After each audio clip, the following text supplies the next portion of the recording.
the way to get there. You've got to be included. You just can't go out and say we're diverse. You've got to be invited to the dance, and you've got to dance. You know, you can't just use symbolism all of our lives. It's great that we had the first library and this and that, but why do we even need separate libraries? We should have had one library from the very beginning. Isn't that right? Yes, it is. That's what Al Edwards was all about.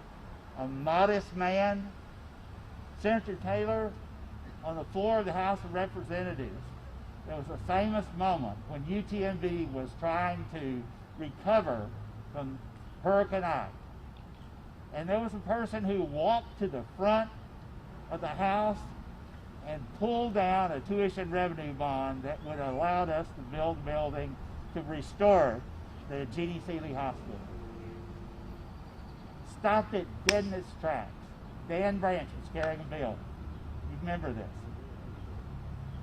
I called Al. Al was on the floor. Can't do that, but I found a backdoor way to do it. I called him. I said, can you do something? He said, just a minute. Al walked to the front, put his arm around a young lady from Dallas, talked to her a second, and she walked to the dais where the Speaker of the House was and pulled down her objection. Later on, I said, Al, what did you tell her? He said,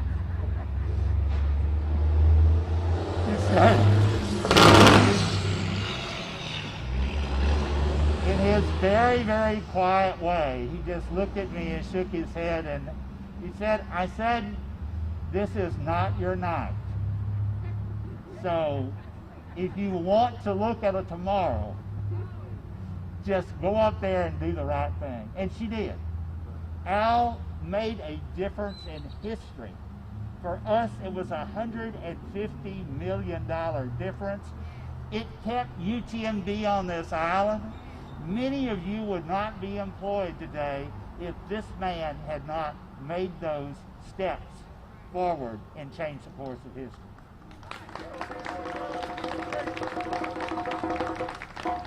Just as Al Edwards did, we need to do on a continued basis. UTMB is committed to recruiting the best of medical and nursing and allied health profession students it can. It is committed to finding a cure for COVID. It is committed to maintaining a healthy and dynamic population of workers at our university. And we owe that to people like Al Edwards and these people who represent you sitting on this first and second row. They are heroes. They put their life on the line to do the right thing for us, that we may enjoy the freedoms we have.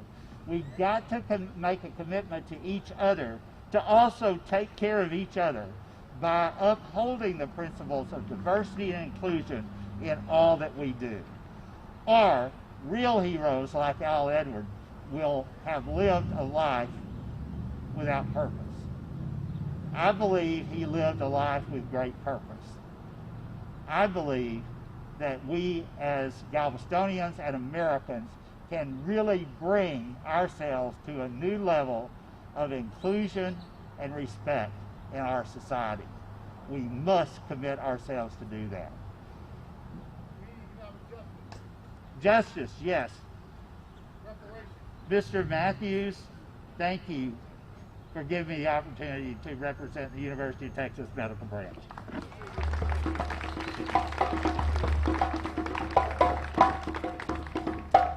Thank you, Dr. Raymer. Next, we'll have greetings from my good friend, Texas State Senator Larry Taylor, followed by another good friend, State Representative Mays Middleton.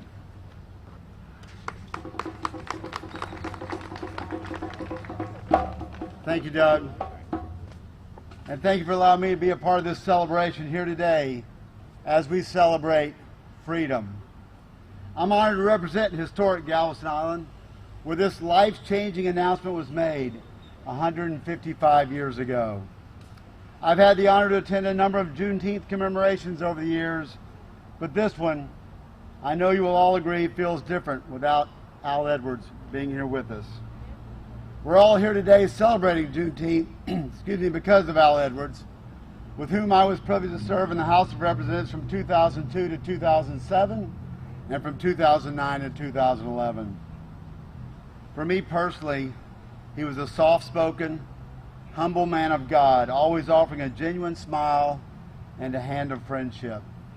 With his demeanor and influence in the legislature, he was able to serve his district, his community, and this entire state so well for so many years. Al's career in politics began under Jimmy Carter and ended under Barack Obama in 2011, a testament of his service to his community and to his statesmanship. Our collective history will always reflect on Al Edwards' efforts as a freshman state legislator who pressed in until the final hours of his very first session to pass the Juneteenth holiday legislation that was signed by Governor Bill Clements. When later asked about it, Al said, "It says then that the whole state of Texas has put their stamp of acceptance on this day as an official day of acknowledgement. I can't imagine too many things more important to the human race, not just blacks, than coming out of slavery into freedom." I think we can all agree with that. The Juneteenth celebration is a time to reflect and honor all those who suffered and endured slavery and America's never-ending struggle to live up to its own principles. In today's celebration, we honor them and we honor the memory and service of our friend. As Al entered into his eternal home in heaven about 5 weeks ago, I could hear God say, "Well done, my good and faithful servant."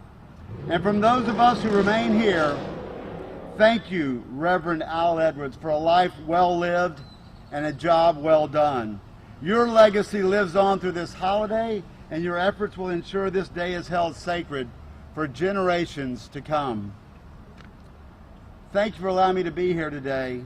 May God continue to lead us through this time of profound division and misunderstanding. There is still work to do, and I pray that leaders like Al will rise up to strengthen what remains and bind up the wounds still gaping. May we lean into the chasm of misunderstanding with extended trust and hope for healing. May we truly hear one another, being quick to listen and slow to speak, until all men and women of every heritage and background feel and experience the freedom that was so hard won by those who came before us. Quoting my good friend who's here with us, District Jack Rhodey, right here in Galveston County, his quote, "Our fight must not be with one another. It must be against racism itself, both as a sin of commission and omission, wherever it occurs." I think we agree with that. Thank you, Jack, for that great quote. The struggle that divides many among us is long, tedious, and painful, but I, along with you and the Texas State Senate, am committed to seeing it through. Thank you very much.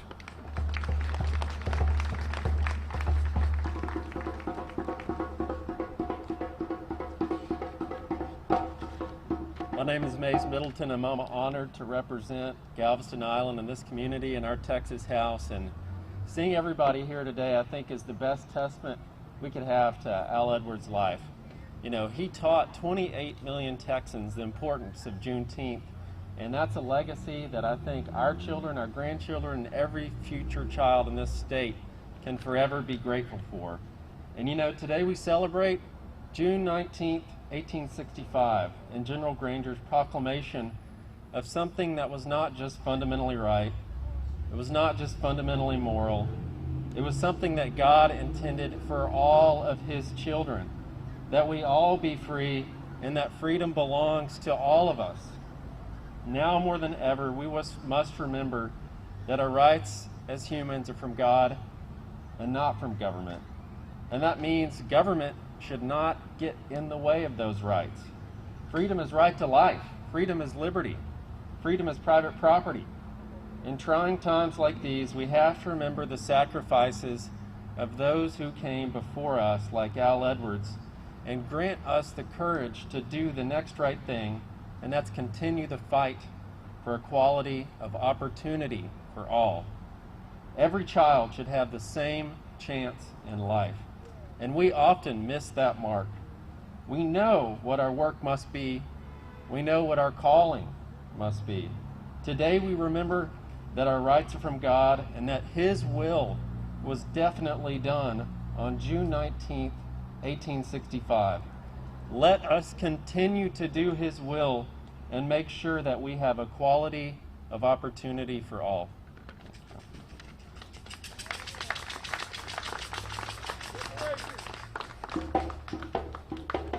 Thank you.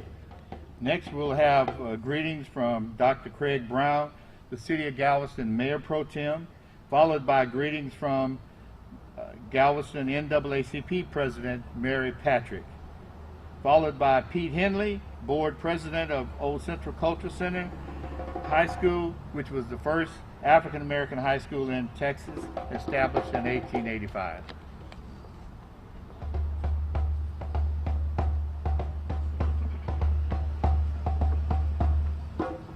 Good morning, everyone. It is my honor to be here to represent the city of Galveston to welcome you to this 155th anniversary of Juneteenth. And it's my honor to not only represent the city, but the mayor and the residents of Galveston. Also, we have two city council members here this morning, Amy Bly and David Collins, who are here representing the city also. I would like to mention a few words before I read a proclamation from the city. And that is, we celebrate freedom, we celebrate independence in America is July 4th. And that is true, but for millions of Americans, that did not signify freedom. That is what's so important about Juneteenth. Juneteenth is not only the Emancipation Proclamation, but it removes that asterisk from July 4th. And now Juneteenth means that all Americans are free. And that is what is important about Juneteenth. It is now my honor to read the proclamation. Whereas Juneteenth celebrates the evolution of our country to a more perfect union. And whereas Juneteenth began in Galveston, Texas on June 19, 1865, when U.S. General Gordon Granger and 2,000 Army troops arrived to announce and enforce the emancipation of slaves in the South. Whereas Old Central Cultural Center and the University of Texas Medical Branch is holding its 41st annual Juneteenth celebration at the historic Ashton Villa, which was constructed in 1857 and served as the headquarters for the first Confederate, then Union armies during the Civil War. And whereas the Emancipation Proclamation was delivered to the head of the Union Army stationed at Ashton Villa and read to the Galveston community from several locations. And whereas the Galveston Juneteenth Coalition is celebrating the 41st annual Al Edwards Juneteenth event at Ashton Villa on Friday, June 19th at 10 a.m., and will be honoring the great legislative work by Al Edwards in getting approval of the Juneteenth state holiday in Texas, signed into law by then Governor William Bill Clements on June 13, 1979. Whereas former State Representative Al Edwards died in Houston 6 weeks ago, therefore we, the mayor and city council of the city of Galveston, are honored to say we proclaim June 19, 2020 as former State Representative Al Edwards Day in the city of Galveston.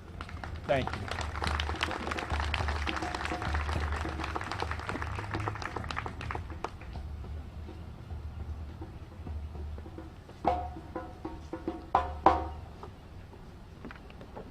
Good morning. I bring you greetings on behalf of the Galveston NAACP. Happy Juneteenth. June 19, 1865, 155 years today. The day slaves in Texas first learned that they had been freed under the Emancipation Proclamation. Today is a celebration for all. 1980, 40 years ago, Representative Al Edwards was determined to use any means he knew how to make June 19th a state holiday. This was his best-known legislative accomplishment during his freshman term, when he authorized this bill commemorating June 19th, a state holiday in Texas. Our next step is Juneteenth becoming a national holiday.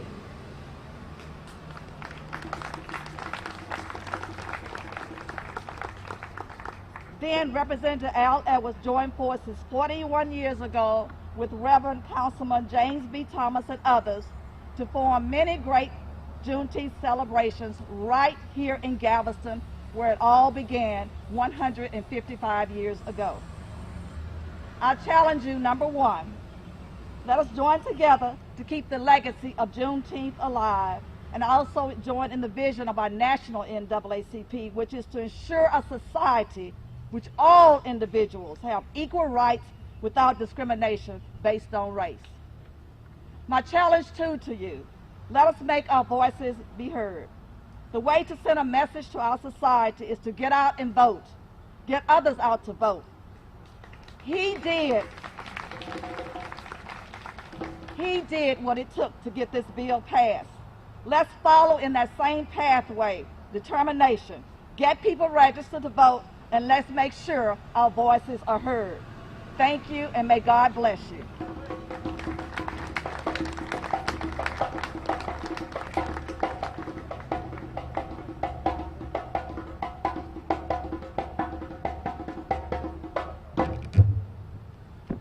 Good morning.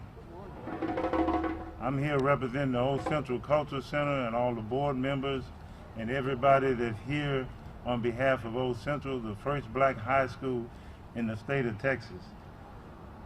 First of all, we want to give our condolences to Al Edwards' family. And second of all, we want to thank Al Edwards for his tireless effort to make sure Texas became the first state to celebrate Juneteenth as a holiday. And that bill was also co-sponsored by a Galvestonian named Doug McLeod. And that shows you how people of different races can work together and get things done. So that was so very, very important. Then I want to thank certain people such as UTMB. They've always partnered with us for years. I want to thank the Galveston Historical Foundation. I want to thank the Sullivan Foundation. I want to thank the Mitchell Foundation, because those people have been instrumental in us being able to do the events that we do. And so we give a heartfelt thanks to them. And then I want to give thanks to the thankful.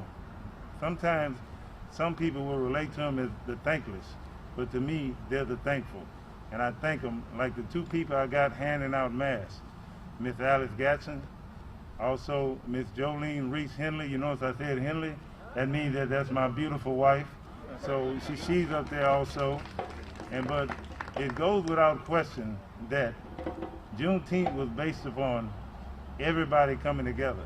And as you can look around here today, you see a coalition of people here.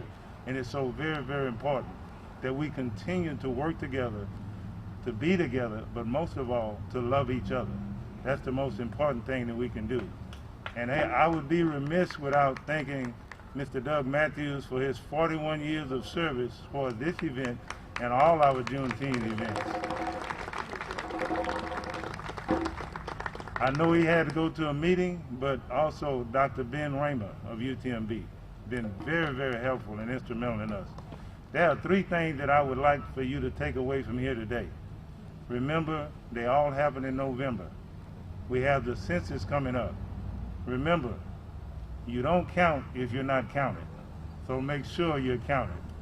Second of all, there's the election in November.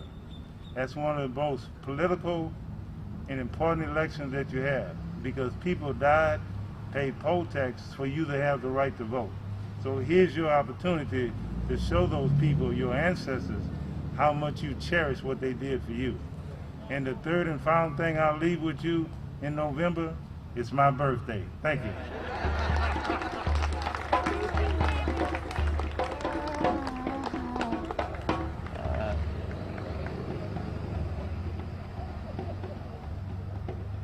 Next, we will have greetings from the Galveston County Commissioner Stephen Holmes, who for the past 20 years has served as commissioner. He is a Rice University graduate, TSU Thurgood Marshall Law School graduate, and the second most famous football player to come out of Dickinson High School. After Commissioner Holmes, we will have our Galveston County District Attorney, Jack Rody, to bring greetings. His name is not on the program, but since I'm the master of ceremony, and we were honored to have him, and he's been a great district attorney, so he's going to follow. Thank you. Good morning, everybody. Good morning. I've really got 5 words on my mind this morning. The first 2 are, Happy Juneteenth, everybody. And given the times that we're living in, the next 3 words are Black Lives Matter. Yeah. Let me say a big thank you to Doug Matthews. You know, a lot of events have been canceled all around the county this year because of COVID-19, but Doug made sure this celebration continued this year. Doug, I appreciate all the work that you do for us in our community here. I want everybody to really realize where we're standing, the ground that we're standing on, and the history that's here at Ashton Villa. General Gordon Granger coming, 1865, 155 years ago, freeing all the slaves in the South. This is really a special place to really be. You know, Juneteenth for many years has been a very, very exciting celebration, not only for African Americans, but for all of us in all of our communities. And they celebrated the promise of this country that all men are created equal. And it was a happy time. But this year, we are tinted with some sorrow. Sorrow because Al Edwards is not here. Every year, this was not his district, but every single year, he came to our Juneteenth events. He showed his face. He stayed the whole time at the banquets. He did all that stuff. He came to our breakfast. He came to this celebration. And we're saddened that Al is not here, but we're thankful at the same time that Al Edwards took the time to make sure that Juneteenth became a state holiday in the state of Texas. So we here in the city of Galveston, we could have our celebrations on a state holiday. I'm looking forward to as well our members of Congress and to Juneteenth becoming a national holiday. So everybody all across the country has an opportunity to celebrate. This celebration is also attended with sorrow because of the lives of George Floyd, Breonna Taylor, Ahmaud Arbery. But there is hope. Hope for the protests and the demonstrations that are going on. Hope that social justice will occur in this country, and it will occur soon. And that same hope that those freed slaves has, that these protests will result in all men being created equal in this country, living up to its promise to everybody. Black Lives Matter. Thank you.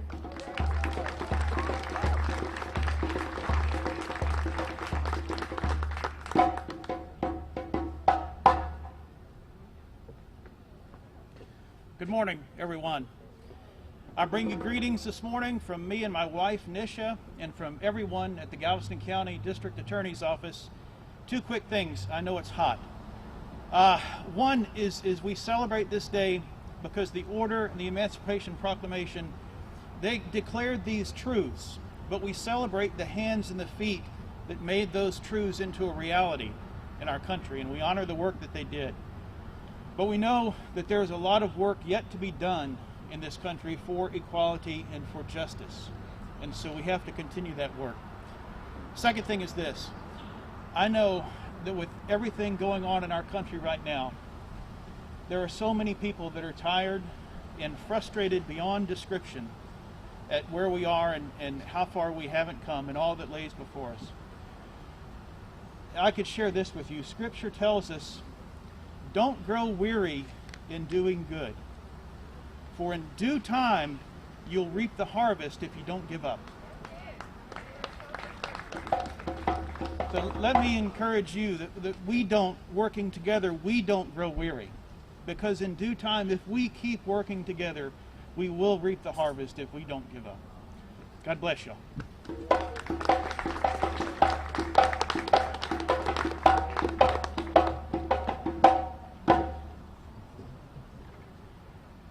Next, I would like to read a letter from U.S. Senator John Cornyn.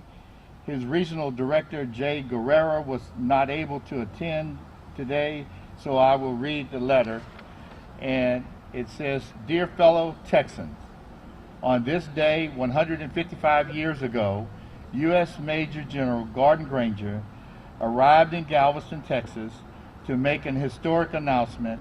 The Civil War that had ravaged the nation for 4 years was now over, and that the Emancipation Proclamation had been signed. The shackles of oppression had been cast off, and all slaves were free.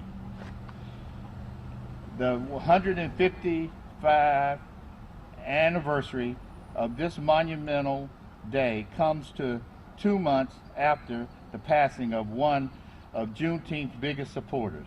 Former State Representative Al Edwards was a civil rights pioneer who established Juneteenth as a state holiday in Texas and spent his entire life dedicated to the cause larger than himself. I'm honored to have known him. This past year, I'm proud to have worked with Representative Sheila Jackson Lee to further commemorate General Gordon Granger's momentous announcement with legislation to establish the Emancipation National Historic Trail from Galveston to Houston. And as always, it was my honor to bring this important holiday to the nation's capital once again with a Senate resolution to commemorate Juneteenth nationwide. I'm happy to join you in celebrating Juneteenth, and I pledge to continue to work each and every day to ensure all Texans can live freer lives for generations to come. May God bless the great state of Texas, and may He bless the United States of America. Sincerely, John Cornyn. And just for a point of information, in 2015, Senator Cornyn was here celebrate our 150th anniversary, along with the Congressman Weber and other state officials. Okay, woo! Now, we are honored to have U.S. Congressman, my good friend, Randy Weber, who has celebrated with us many times, including the 150th anniversary, followed by, after he speaks, followed by Rebecca Briscoe with the U.S. Census Bureau.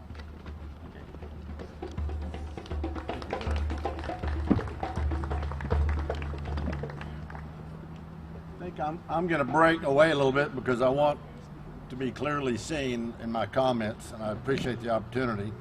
It's great to be here with y'all today as we celebrate that 155th anniversary of Juneteenth. We will commemorate the last enslaved African Americans in the United States being declared free.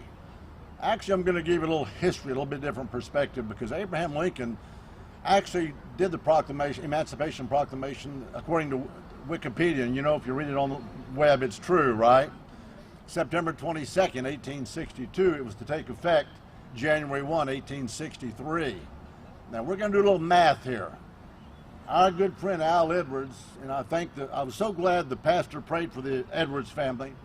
I served 2 terms. You know, I have the dubious distinction of being a freshman rep with Al Edwards. Now, I didn't come in the early 60s or 70s, wherever it was, but he came back in with me in 2009, and we served 4 years together in the Texas House. What a great guy he was. We got to ride together to different events, and don't you wish Congress would work together like that, by the way? Can I get a witness? Come on now. I'm going to pass an offering hat around here, so I got to get y'all geared up. So he was a great guy, gentle giant, and the 3 powerful committees he served on, and let me tell you, he was quiet spoken, and some of y'all know this. He had a really, beneath that intelligence and the powerful committees he was on, he had a great sense of humor, quiet, a little sarcasm every now and then. I loved it. We prayed together multiple times. Well, the news of freedom, the proclamation, didn't reach Texas, as we all know, until June 19th, 1865, when General Gordon stood right up there and read the Order 3. And I'm going to quote it. The people of Texas are informed that in accordance with the proclamation from the Executive of the United States, all slaves are freed, end quote. Now, remember I said we were going to do some math. Juneteenth, 1865. Anybody remember when President Lincoln got assassinated? 1865. He died April the 15th, tax day. He was shot April 14th by John Wilkes Booth. He's taken to a house across the street where he died, I think 7:22 a.m. the following morning. He did not live to see that proclamation furthered and proclaimed, those words from right there. Every day we ought to live every day as it's important, because that was barely 2 months, you might as well say. These powerful words took place right there in Galveston, Texas, took our nation by storm. June 19th, as you know, we call Juneteenth, is forever a day for us to celebrate and recognize. It should be a day that inspires all of us. For many years, and by the way, my grandmother had a saying, and let me just say, some of the previous speakers today have said, with all that's going on in our country, we ought to be engaged, we ought to be voting, we ought to take notice. My grandmother used to say, Randy, what good does it do to sit up and take notice if all you do is sit up? Do something. And that's what we're about, doing something, making a difference. Well, come on now, I've got to get that hat ready. For many years, my staff and I had the joy of participating in the Juneteenth celebration, as Mr. Matthews alluded to.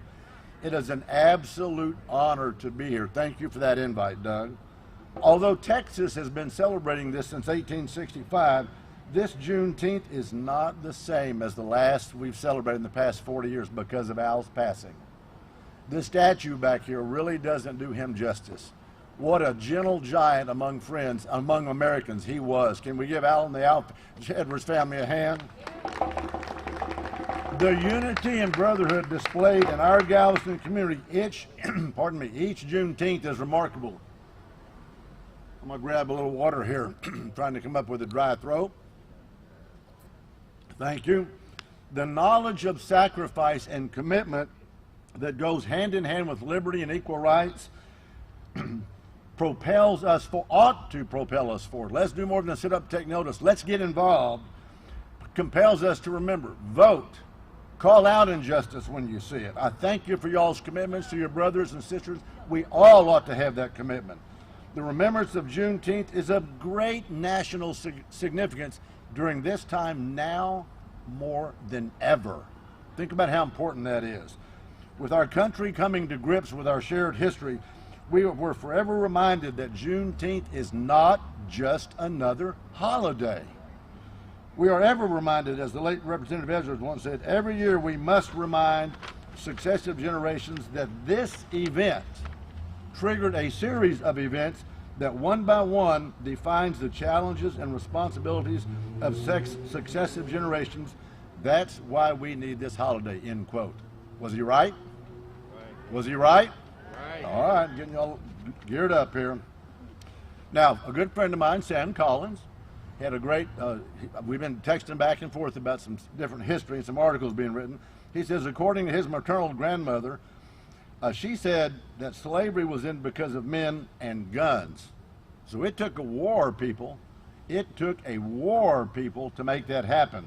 Let's remember this. It was because of Abraham Lincoln and those courageous abolitionists that weren't afraid to get out of their comfort zone and do the right thing that we even have this day. Now, Al Edwards, bless his heart, and absolutely in his name, I want you to take a moment of reflection to think about Al Edwards. I knew him personally. Most of y'all did not. Most of y'all didn't get to work with him. Senator Larry Taylor, my good friend, we were on the floor of the House when that event that Ben Raymer was talking about happened. Al Edwards was not afraid to tackle injustice. He did more than sit up and take notice. He got in gear. Well, give him a hand, you bet. Each of us has the responsibility to teach our children about that, those lessons of history, men like Al Edwards. Let's teach the coming generations. It's not the things that divide us we ought to be focused on, but that unite us. And then we ought to push out those things in the appropriate manner, those things that divide us. Let us never forget our nation's past.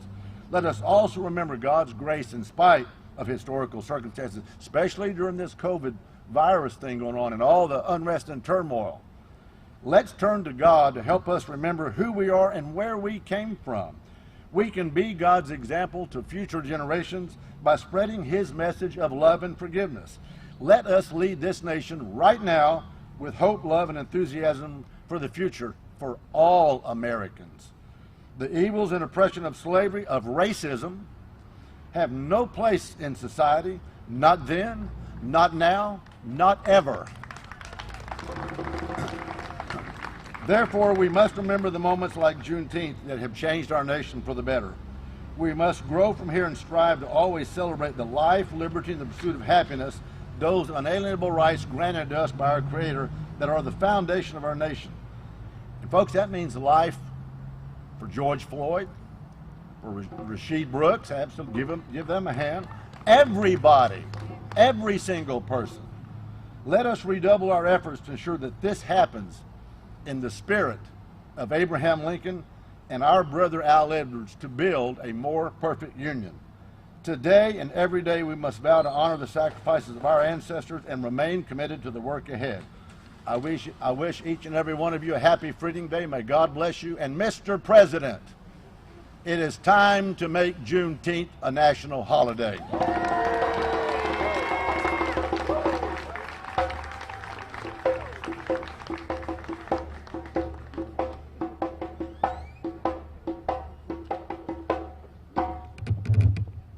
Adjust my mic just a little bit.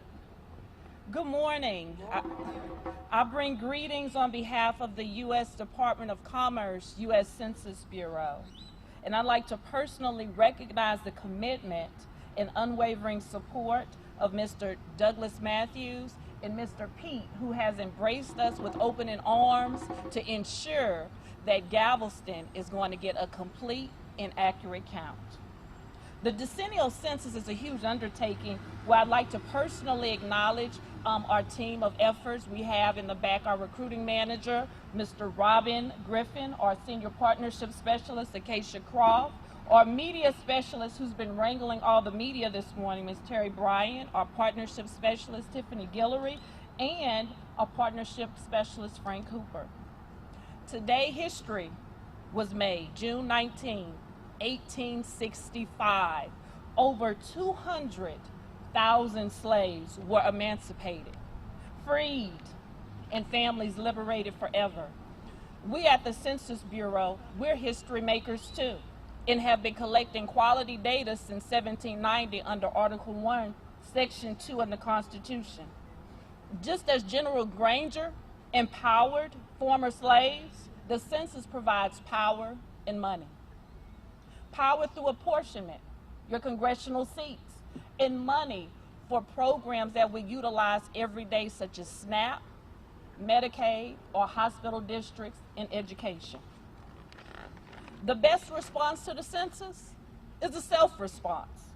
Filling out your form is easy. In up to 13 different languages, you can complete it on your smartphone in less than 10 minutes. It's safe. Under Title 13, your information is safe and captured and will not be transferred to any other federal agency.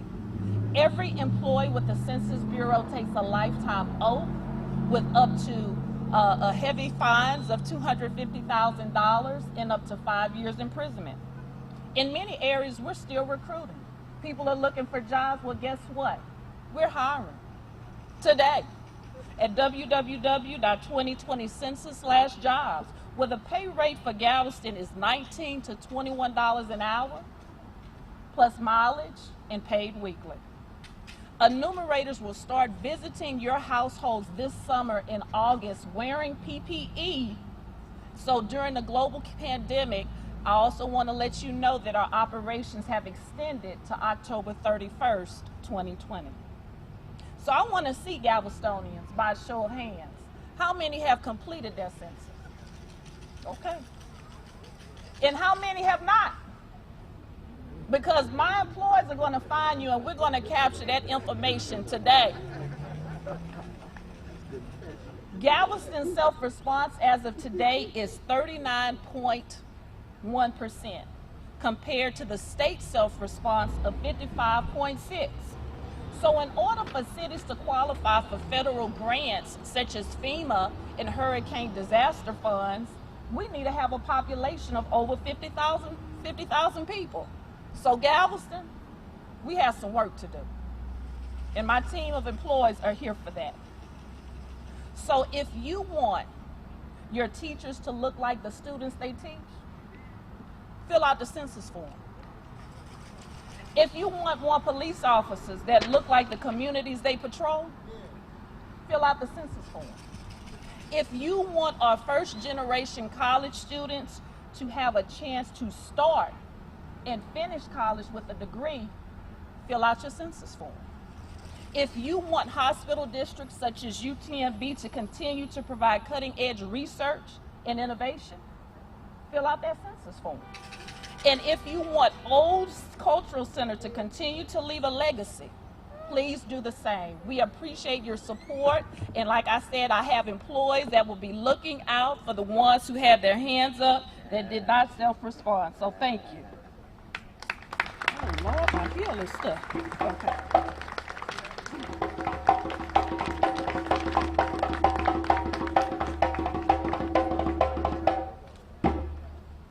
Next, normally during our celebration, we've had children, our youth participate. This year, because of the coronavirus epidemic, we didn't include the children in the program. So instead, we have invited Rebecca Jimmerson, who will portray the historic Harriet Tubman that freed many slaves.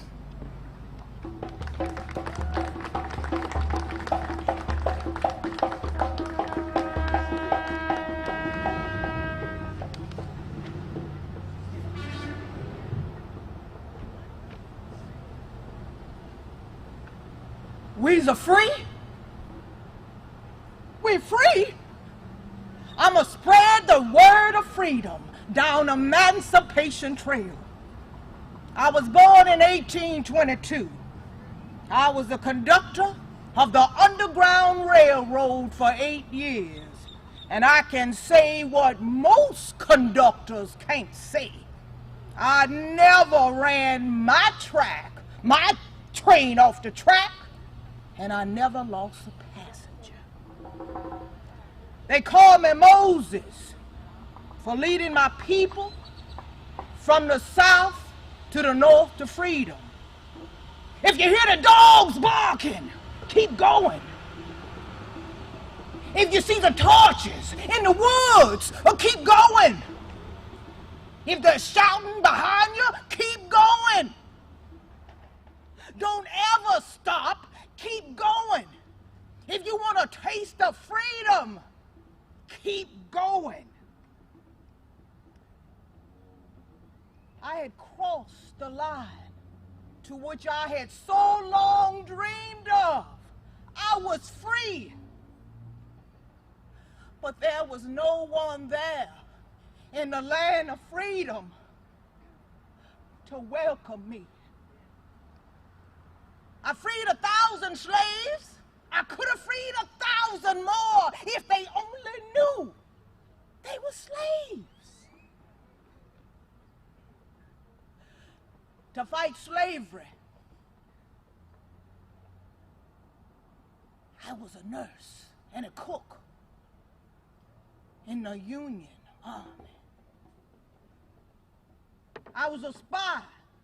I would dress up as a man, and sometime an old woman.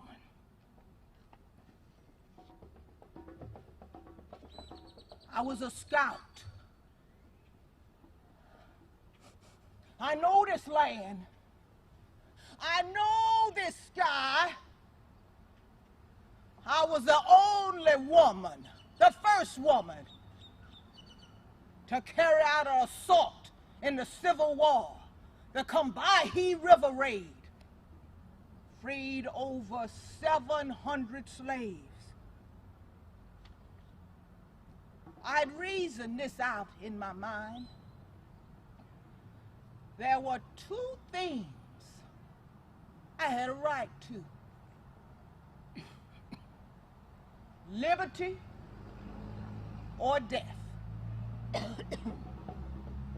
If I couldn't have one, I would have the other. When the sun comes back and the first quail calls, follow the drinking gourd, for the old man is waiting for to carry you to freedom. Freedom, freedom, freedom. Follow the drinking gourd. Follow the drinking gourd. Follow the drinking gourd.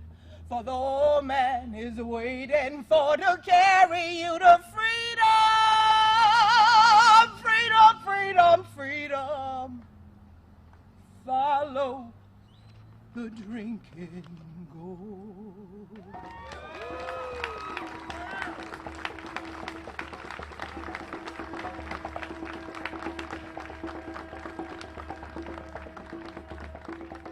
Wow.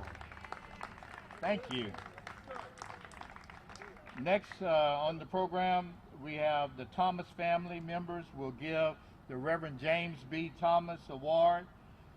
For those of you from out of town that don't know who James Thomas was, he was a Galveston City Council member, president of the NAACP, created the summer baseball league organizer. I grew up one block from him and his family, and so he co-sponsored the provided the Galveston support to Al Edwards back in 1979.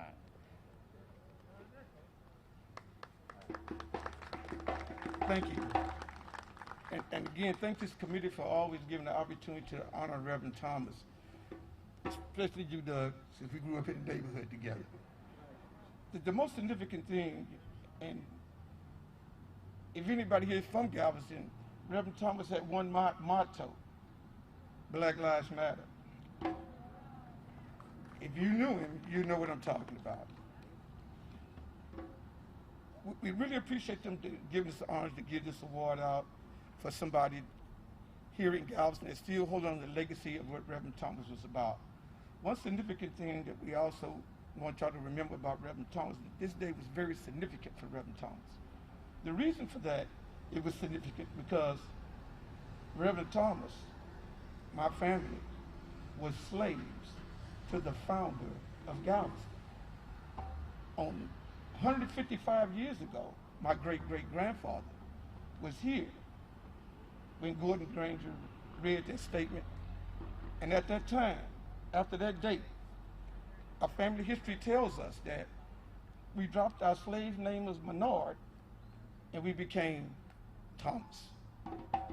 So we take this day very seriously. Everybody don't get a chance to know their history. We can't go back that far sometimes, but we're blessed that we take this day very seriously.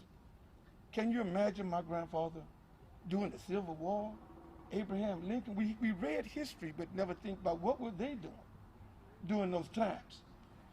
So Reverend Thomas always had a story, Doug, we always had to shut it down. So we finna shut it down again because that was Reverend Thomas' way. So we always come up with somebody that still represents on the level of a Reverend Thomas here in Galveston. we have one significant gentleman that has been carrying on the legacy almost to the T on something with Reverend Thomas. Of course, he didn't go to city council, but he came on the school board. He started another league. He was with me, but we started another league for the kids in our neighborhood. This gentleman is also holding on to the history of things that's always happened here in Galveston that is so rich. And right now we're trying to make a value understanding that we gotta keep hold to our history, because a lot of times things are being destroyed and it's taking our history away. So we want to honor this gentleman. We all know him, Mr. David O'Neill. I guarantee you this, I know we didn't tell him. We don't ever tell anybody. But nobody ever, we want to give him his flowers while he lived also. So David, I know you didn't know that we were going to give you this award.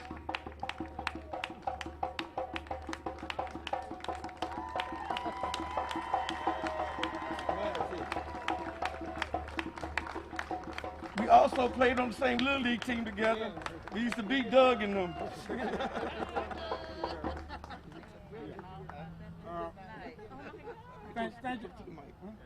Thank you so much. I'm surprised and overwhelmed about this, but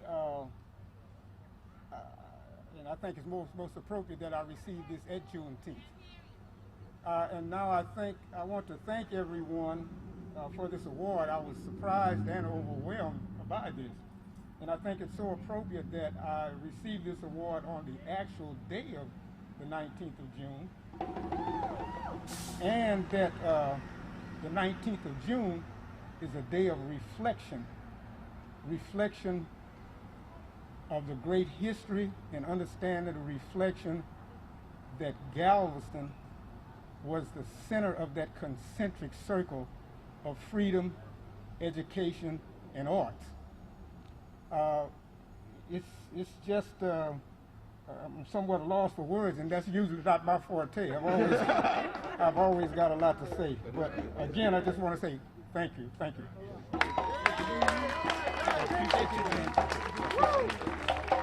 Hey, now, Lawrence didn't introduce the other two people. Now, this is his older brother, and that's his sister,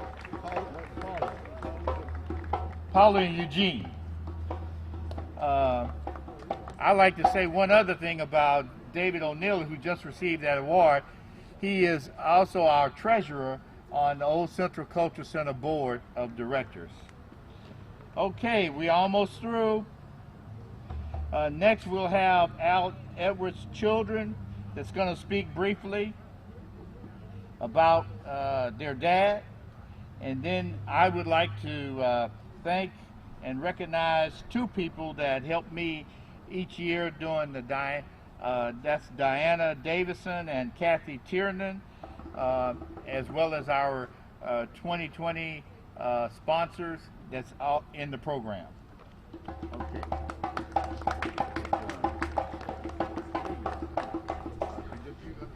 I think so.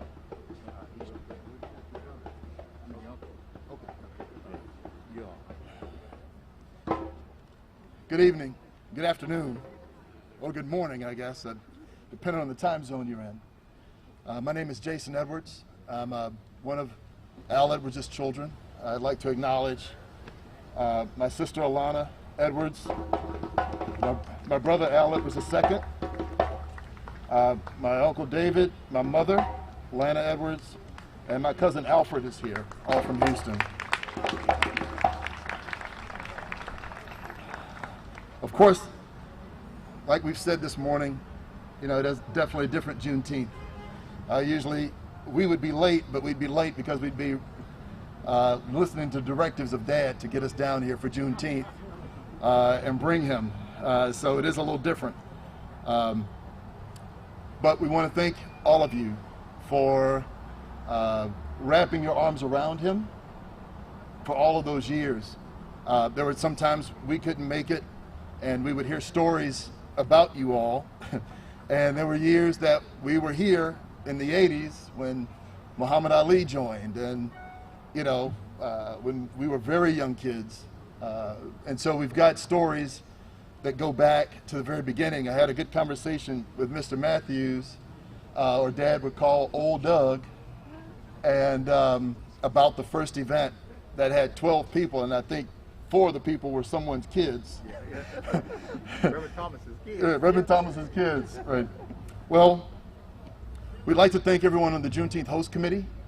We appreciate all of you, Galveston, UTMB, all of the elected officials that are here, and all the partners that help make this happen year after year. Dad was very proud. I try not to look at it too much this day because it's only been 6 weeks, but very proud of what you all have done for him here. We'd like to thank the Moody family, who has supported historically over the years, and the Kempner families here in Galveston. And and I think I wouldn't be my father's son if I didn't say Happy Juneteenth. But Dad wouldn't want claps, he'd want it back. So Happy Juneteenth. So I was with my mother last night, and we were talking about Dad and what got him to this point. And she was talking about when they lived in a small apartment in 3rd Ward, and Dad was involved with civil rights activities and some Juneteenth celebrations, and walked into the house one day and said, "Hey, what do you think about me running for office?" And she said, "You want to get involved with politics?" And so I'm glad she gave him the green light, and from that point forward, we shared him with the rest of Texas and the country. My siblings in Dad's passing talked about Dad's passion in looking at his bio and going through all of his accomplishments.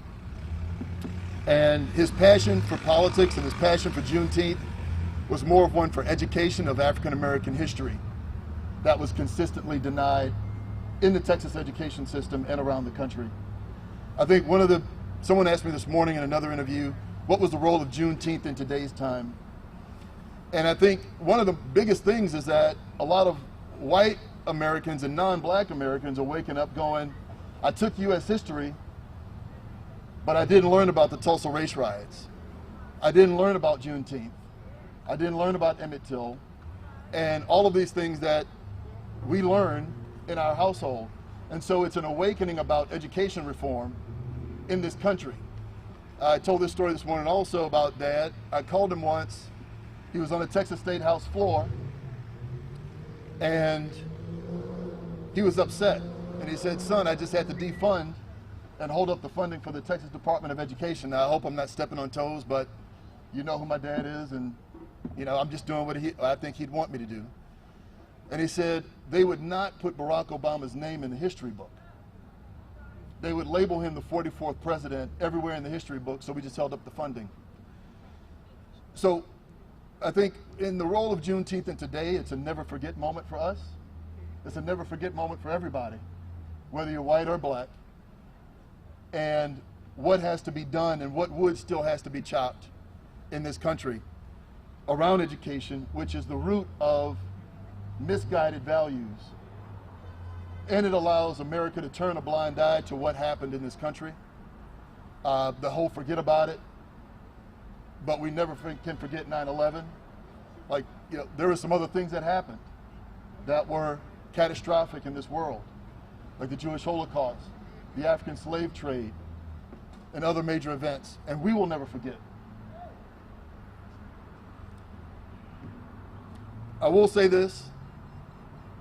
Dad always, when we were kids, we would talk about votes, elections, every election, no matter what election it was.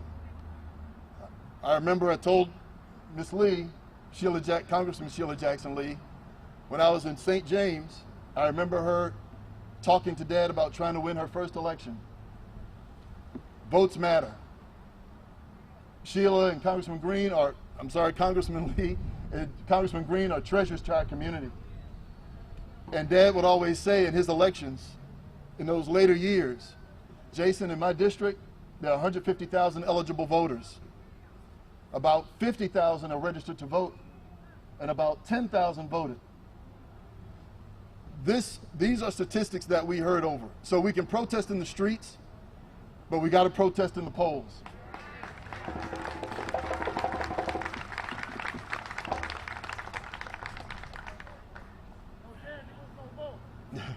It's too early. No. I whispered to my sister and said, hey, are you getting up to speak? She said, no. And when I spoke to Doug, he said, are you going to speak? I said, I don't know. And my brother was not sure also, because it's only been...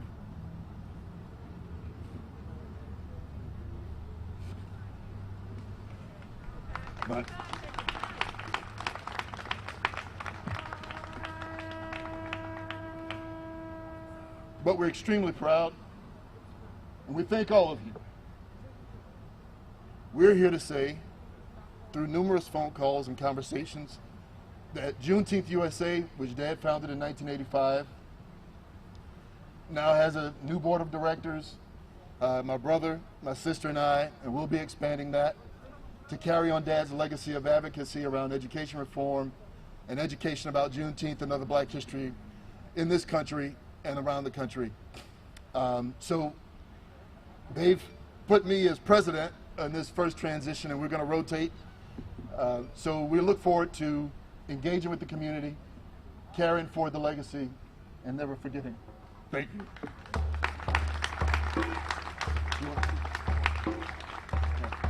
We're bringing my brother Al Edwards a second for brief comment.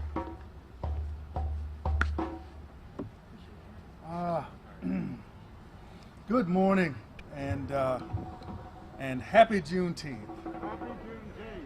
I tell you, it's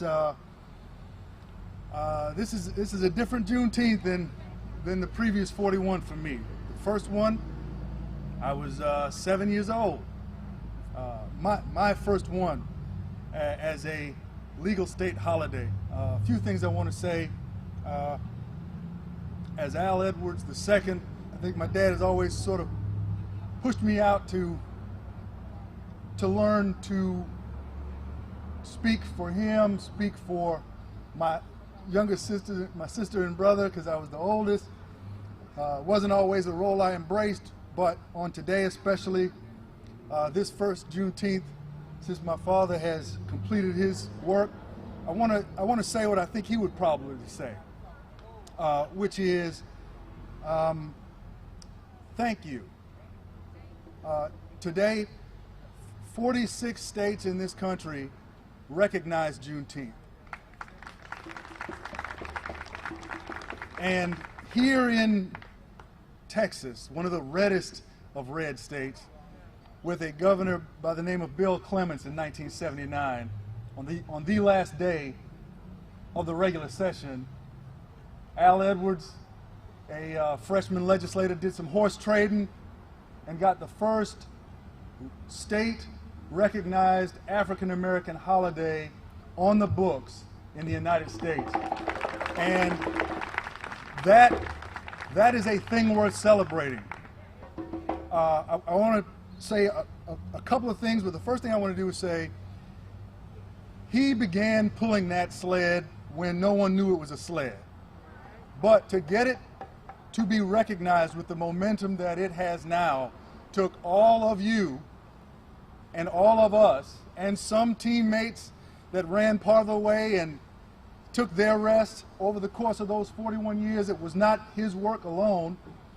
It was not just my mom and dad at the dinner table or us painting signs and making t-shirts and spreading that word, but it was everyone who recognized the importance and value of our contribution to this country. There's been a series of arguments. The naysayers around Juneteenth will say, why are you celebrating that? It's a black eye, you should be quiet about it. It only indicates that we found out 2 years after the legislation that we had our freedom. And that's the wrong attitude. First, never forget. If you forget that an institution will see your rights enacted and will wait till someone enforces them, you don't need to not know that in 2020. that it also happened 155 years ago. No, it happened then. No, it can happen again. That's the importance of recognition, of communication, of extending it generation to generation, of continued passing on of the heritage and its true history. A quick word. Juneteenth was not just a heartfelt benevolence of Abraham Lincoln. While he was one of the most conscientious and decent presidents of our country's history, the Emancipation Proclamation was a strategic military maneuver. It had been threatened a series of times by Lincoln and the ragtag administration at that time in an effort to end the Civil War because of the women who were becoming widows due to the soldiers of the North dying. The purpose of ending slavery was to strip away the economic engine of the uprisings of the South through the sales of their textiles, of the rice, the wheat, the corn, the cotton that we were bringing to market. So the purpose of ending Juneteenth was to end the Civil War. That was its action. That was its outcome.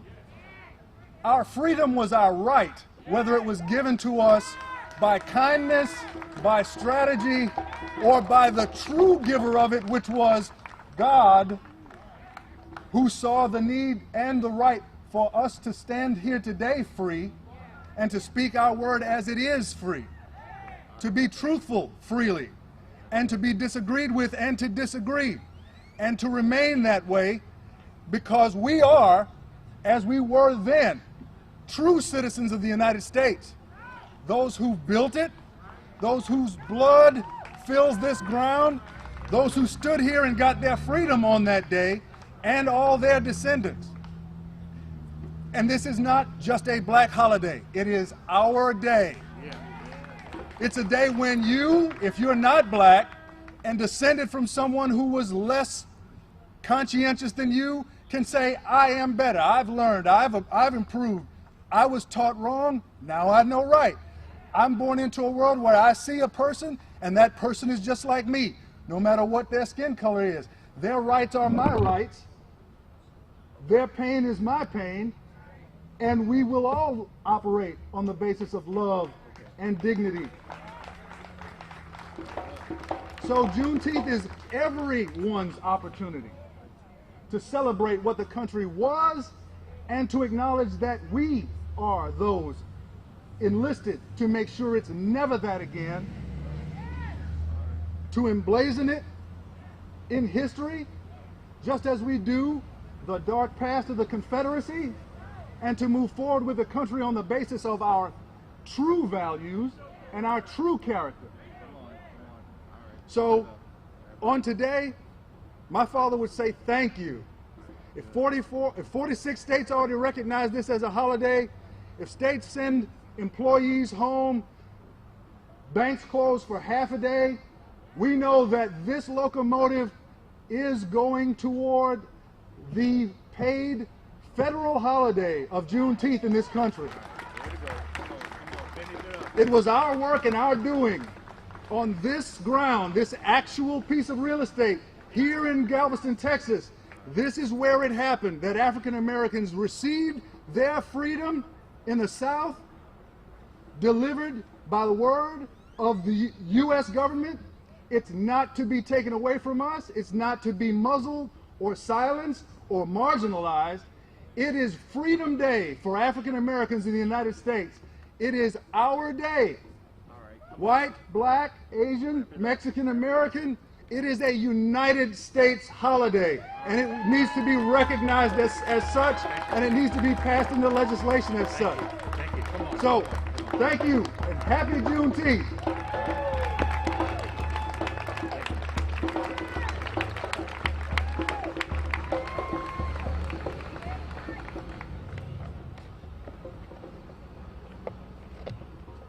For the past 22 years, we used to serve a complimentary breakfast in the ballroom of Ashton Villa. However, this year, because of the coronavirus epidemic, we canceled the breakfast and will be delivering through the local churches here on the island over 900 free boxes of food to senior citizens on Galveston Island.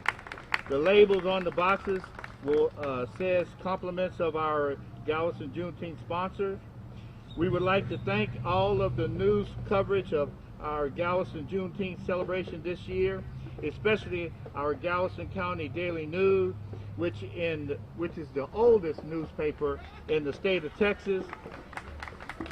2 days ago, they printed a picture and an article that showed us celebrating Juneteenth in 1980, the celebration here on the front steps of Ashton Villa. And in that picture included the first black police captain, Leon Lewis, myself. I was assistant city manager back then, Galveston Mayor Gus Manuel, Al Edwards himself, the Miss Juneteenth, Galveston State Representative Doug McLeod, who co-sponsored the bill, and Reverend James B. Thomas. We would like to thank all of the news coverage of our Galveston Juneteenth, especially the Galveston Daily News. And now we would like, the last thing on the program, we will have the benediction and then the reading of the General Order Number 3 by Major General Gordon Granger. Thank you very much.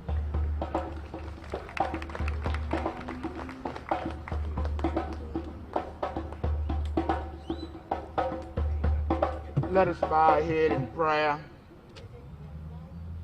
Father, we come now saying thank you for the people that you've gathered this morning through your Holy Spirit.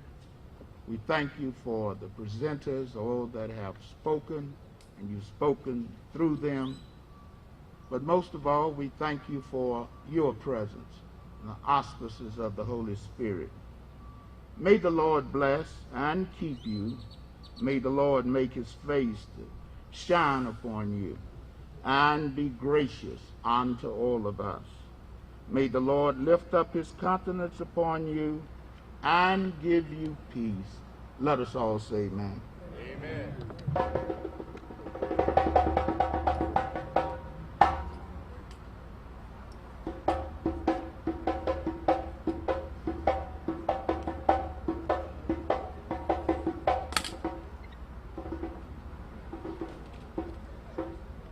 On June 18th, Major General Granger arrived in Galveston, Texas with thousands of United States troops.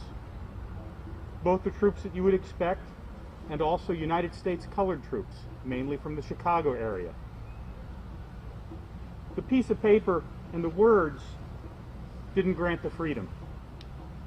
The projection of force granted the freedom.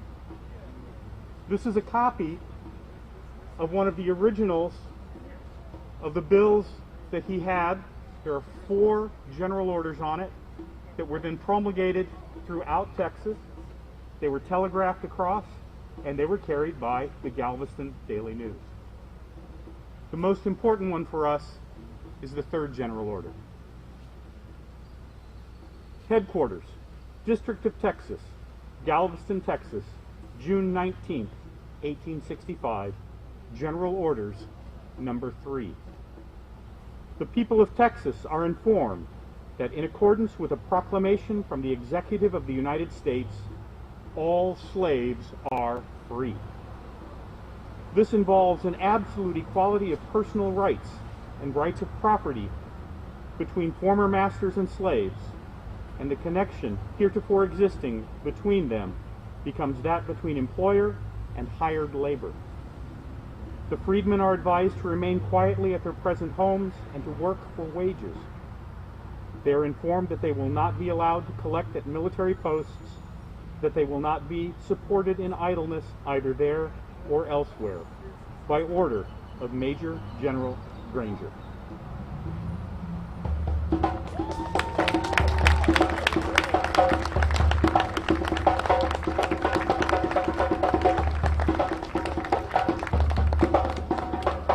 Happy Juneteenth! That concludes the program. Thank you.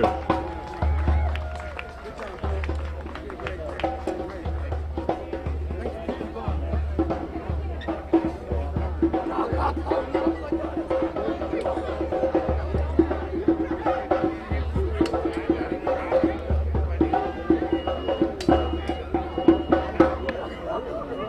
Thank you. A5. A5. We can try to